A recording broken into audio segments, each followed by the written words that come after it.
Detectives with Tacoma PD are launching a new initiative to bring attention to unsolved murders. Each month, investigators will publicly highlight a cold case. So to launch this new initiative, police are focusing on a mother of two who was killed in the summer of 2020. Fox 13 News reporter Frankie Thompson says there's new evidence at play and also a reward that might help catch this killer. It's been 2 years since Diana Davis was viciously murdered and her body buried in the woods. Though her death remains unsolved, Tacoma Police Department says there is now partial DNA to a male suspect they believe she met on a dating website. Nearly 40 years of best friendship taken away from Monica Joseph. I think about her every single day. She and 50-year-old Diana Davis were close ever since they were 13 years old. Joseph says they talked about everything all the time. When their conversation suddenly stopped in July 2020, Joseph would soon learn the shocking fate of her dear friend.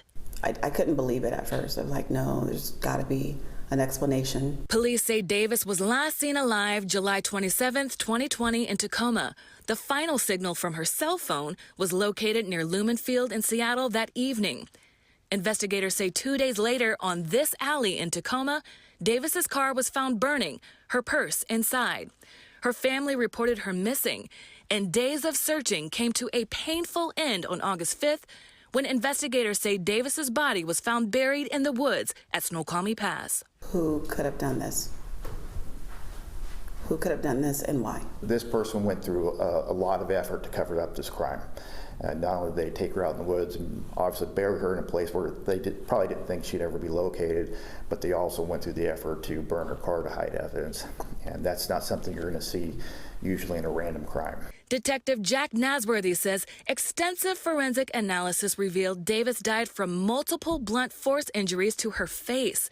Though loved ones have questioned why she traveled from Tacoma to Seattle, Nasworthy, lead investigator on this case, says there's a possible answer. One of the things that we did find out through the investigation is that Diana did meet men on dating websites.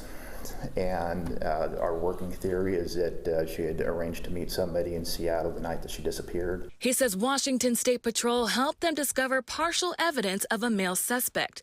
Through search warrants, Nasworthy says his team contacted at least one dating website, but Davis's last login on that page was a month prior to her disappearance.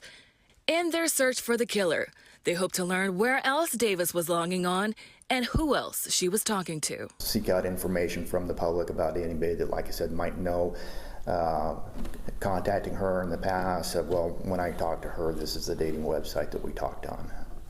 Crime Stoppers is awarding up to $1,000 for information that can lead to an arrest in this case.